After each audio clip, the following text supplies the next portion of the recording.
CBS News contributor Frank Luntz is a Republican strategist and an expert in crisis communication. Frank, good morning.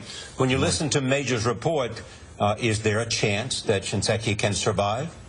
There isn't, and they have to look back at why this didn't happen before Memorial Day. All across the country, we were watching reports of what was happening with the veterans, and I happen to have been in Nevada, and the homelessness for veterans is a crisis there. And the fact that the Obama administration did not resolve this on the one day when we pay tribute to the American military, I don't understand. And so I agree with Major that it'll be within hours for him to step aside.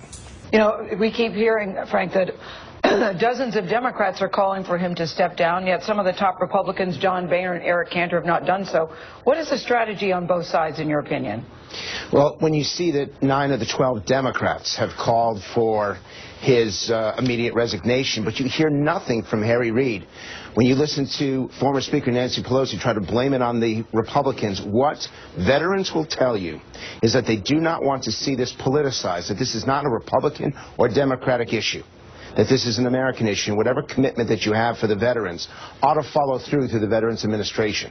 Now, this is not a problem that started under the Obama administration.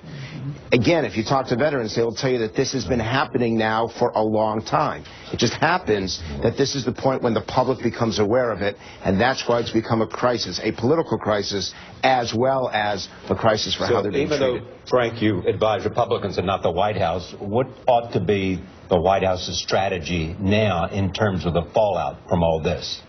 The word that you hear again and again is the word accountability. It's the #1 attribute that the American people think is missing, both from the White House and from Congress. And so it becomes the Obama administration's imperative to demonstrate that those who knew of this will be held accountable, will be punished. This reminds me so much of the GM scandal, that the leadership of GM waited too long, that its response was too weak, and the American people decided that this is just simply wrong. The same thing is happening. The difference is that these veterans, the public believes that we made a commitment to them that we haven't followed through on, and that something needs to happen right now, and politics aside, just get it done.